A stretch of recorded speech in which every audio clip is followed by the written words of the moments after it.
This video is sponsored by Skillshare. Pokémon Sun and Moon stands as the most controversial series of the Pokémon anime ever aired, and the first time that a Pokémon anime series underwent such relentless backlash, largely due to a fairly drastic shift in the art style. But was the hostile reaction to this art style really warranted? And what is the truth about Pokémon Sun and Moon that has been buried beneath the controversy surrounding the art style? Let's talk about it.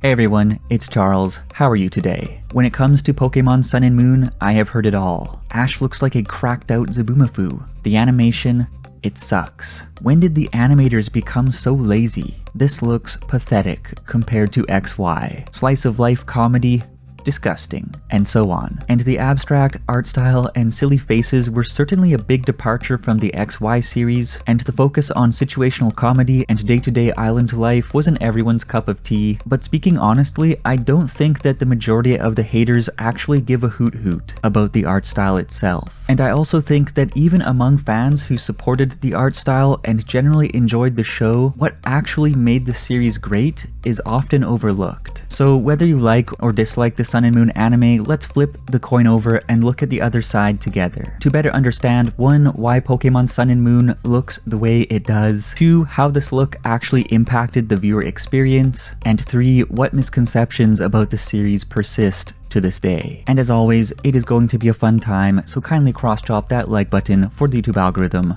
and let's jump right in.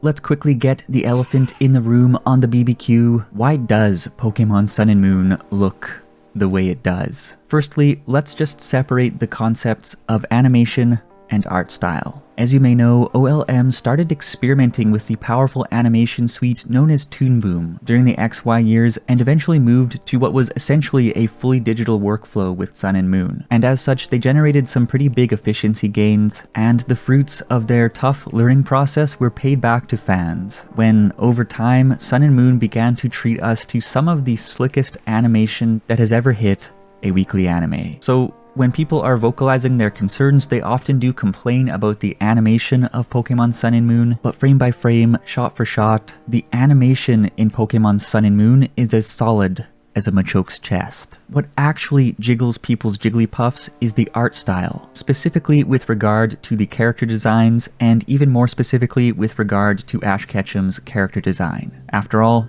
he does look a little bit different from the Ash we saw in XY, as if someone filled up a sock of beans and spent a few weeks beating him with it. And OLM did not need to adopt such an abstract, ultra-cartoony art style with the move to full digital animation, and yet they did. Why? Just to copy Yokai Watch? In the words of animator Satoshi Nakano, I tried to design them to be a little more malleable. I really wanted to give them as wide a range of movement as possible, so I drew them so they could be distorted as much as possible, while still looking like themselves. I think it's better to put all your energy into things like the character's movements than it is to obsess over filling in a bunch of tiny details. As Mr. Nakano suggests, the shift towards abstraction 1. Freed up valuable time that was previously allocated to arguably unimportant detail work, and 2. Enabled a level of movement among the human characters of Sun and Moon that was unprecedented in the anime. And the results were fantastic, as the human characters artistically meshed together with the world and moved with it in a way that was more believable than ever, since they were much easier to manipulate in fun ways without entering the uncanny valley. And this is because the art style just gave the creators so much more room to work with the 12 principles of animation. 12 principles developed by a round table of old man badasses at Disney that are used not only to enhance emotional timing and character appeal in animation, but also to create the illusion that cartoon characters actually follow the basic laws of physics when in fact, of course, they do not. Squash and stretch,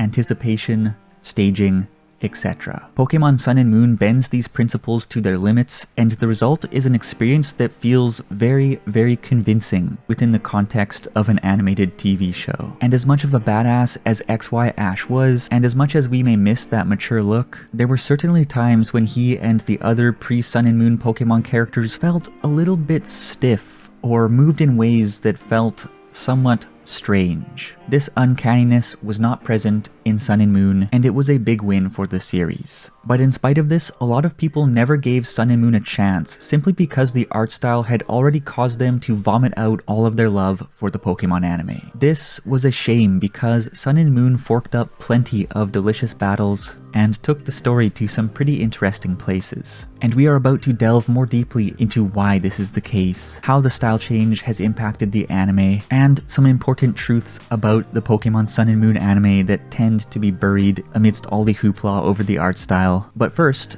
if you are interested in learning more about the 12 principles of animation that I just mentioned, or you want to become an animator yourself, then you will definitely be interested in the sponsor of today's video, Skillshare. Firstly, thank you to Skillshare for sponsoring this video. Skillshare is an online learning community with thousands of inspiring classes for creators that is dedicated to helping you improve your skills while deepening existing passions and getting lost in creativity. It's also less than $10 a month. What?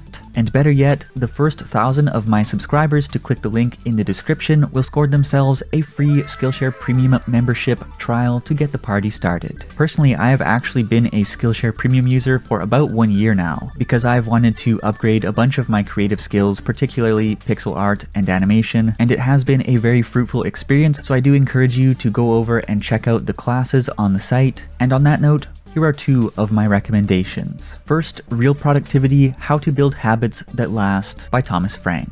Thomas teaches in a very clear and concise manner. I've adopted several of his techniques into my daily life to great effect, and he has some very cute houseplants. Secondly, Principles of Animation by Lucas Ridley. Lucas is a chill bro with a smooth and buttery voice that will delight your ears, and through his hands-on class projects with the 12 Principles of Animation, I deepened my understanding of animation in a way that also deepened my enjoyment of just watching anime, since I have a better handle on how things are created. So that's another good one to check out. Anyways, animation, pixel art, game development, salsa dancing, there's a ton of great knowledge over on Skillshare just waiting to be unlocked, and the value for money is really something special. So if that tickles your turtwigs, be sure to click the link in the description to claim your free trial of Skillshare Premium. And with that said, thanks again to Skillshare for sponsoring this video.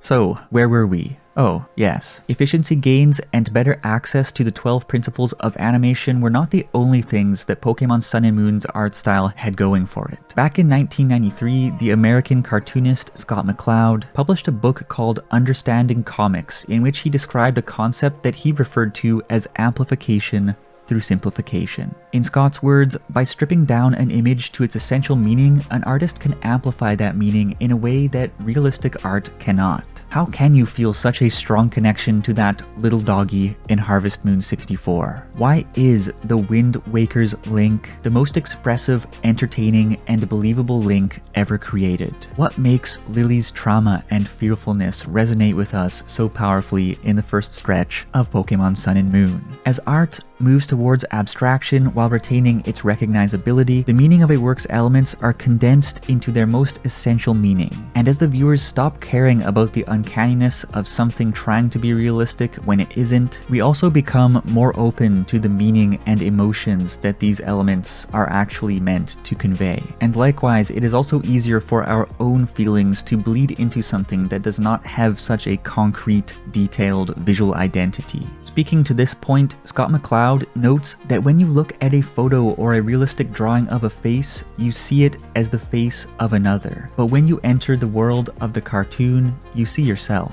And he adds that storytellers in all media know that a sure indicator of audience involvement is the degree to which the audience identifies with the story's characters. Anime or comics become truly powerful not simply when the art style looks cool or realistic, but when the art style actually encourages the audience to identify with the story's characters and through them become immersed in their world. And abstract, exaggerated character designs are one way of extending that invitation. When you stack up Pokemon Sun and Moon against other entries in the Pokemon anime universe, regardless of the actual subject matter and plot, it would be difficult to dispute that it is the most visually immersive of the bunch when it comes to the expressiveness of its characters. And this is true both because the meaning of their expressions and their movements is essentially distilled down to its meaning, whether it be very exaggerated or very subtle, and the kind of fluid movements that these character models are capable of only enhances their believability. And this is without even talking about the show's smooth animation, tight color scheme, lucamine, or the overall visual consistency of the world. When it comes down to it, a huge swath of the hate directed towards Sun and Moon is because of its art style, and I understand the frustration of fans who are looking for yet another iteration of that classic look, but I think that most people will actually find the art style in Pokémon Sun and Moon to be quite pleasant as they spend some time with the show, as it only adds to the believability of the world. This is true in Pokémon Journeys as well to some extent, but to some degree that abstract feeling was scaled back from Sun and Moon, likely due in part to the fairly divisive reaction to it. People also say that the art style makes the show more childish, but I don't think that the art style alone makes it any more kid-oriented than any other Pokémon series. I mean, if abstraction and soft shapes are equivalent to childishness, then Madoka Magica should be less of a trip through hell than it is. All things considered, I would say that the art style really enhanced the feel of the Pokémon world in Sun and Moon, and I thought it was one of the show's greatest strengths. Well, with that said, let's move past the show's art style to the show's actual content. Because yes, Sun and Moon did play up the lighthearted, fun, and slapstick comedy considerably, but the idea that it abandoned the classic Pokemon anime formula and putzed about without any meaningful narrative or themes that would appeal to older audiences, does that idea really hold any weight? Or is the internet's rage-fueled pushback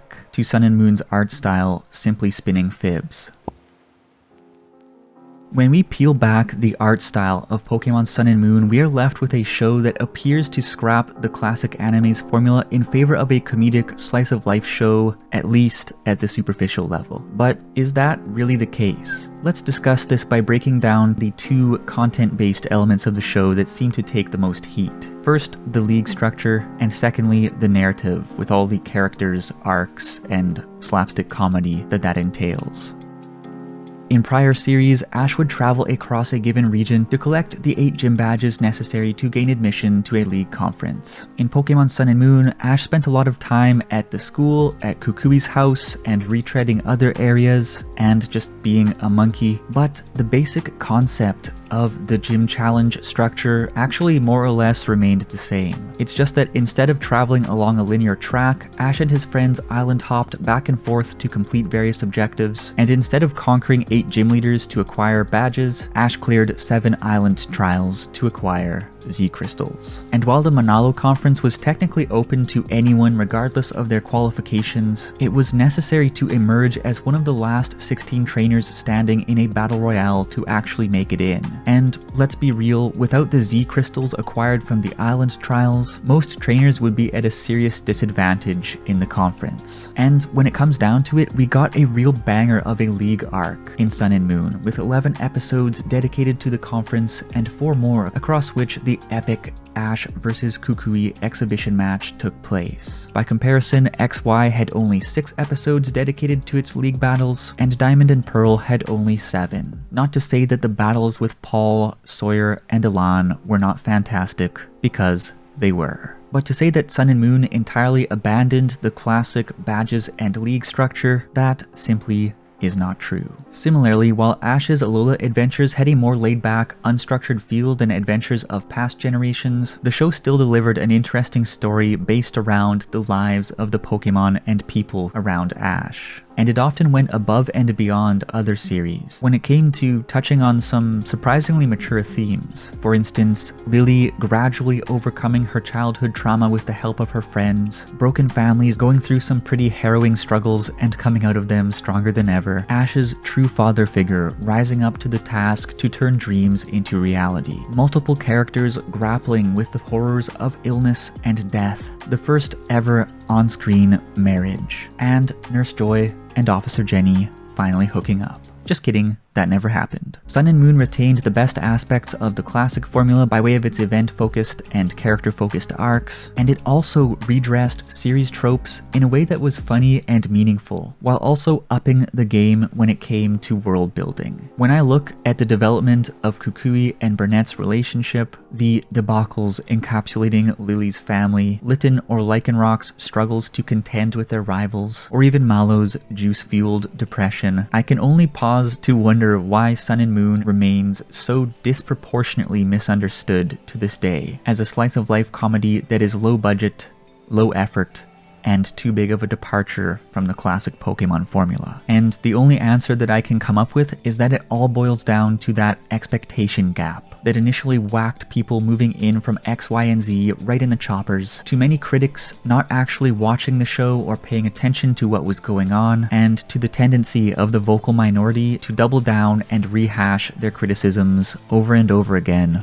online. Of course, Pokemon Sun and Moon obviously has its weak points, but when it comes to the disproportionate amount of hate that comes its way, I think it's more so a matter of X, Y, and Z mastering the original style and putting up some specific strong points that Sun and Moon deliberately decided to veer away from. The clear start-to-finish focus on the League, the shonen anime-esque feel, the divisive but popular romantic elements, a more mature-looking Ash, and the fiery passion that underpinned every battle. And yes, generally speaking, the art style. Most fans had expected an evolution of that style and a continuation of the newfound shonen anime feel, but with the creators instead pivoting towards an abstract style with a laid-back feel, fans' expectations for the series were shattered, either in a good way or a bad way, and sadly, many fans with whom the changes did not jive simply never came back. And that is such a shame, because the truth about the Pokemon Sun and Moon anime is that even though it is laid back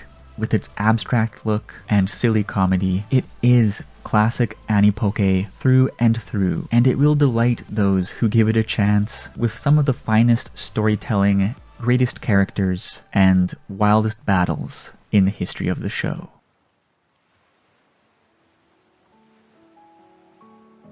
Well friends, thank you for sticking through until the end. I think Pokemon Sun and Moon is an absolute gem. But how about you? Do you agree with my take regarding the merits of the art style and why fans hated Sun and Moon, as well as the idea that it did not actually depart from the classic formula all that much? What are your general thoughts on the Pokemon Sun and Moon anime? Does Pokemon Journeys present a better balance between the two styles for you? And what are your hopes and dreams for the future of the show? Well everyone, stay healthy, stay happy, stay safe. Do check out Skillshare by clicking the link in the description to get your free trial of Skillshare Premium. And as always, let's chat.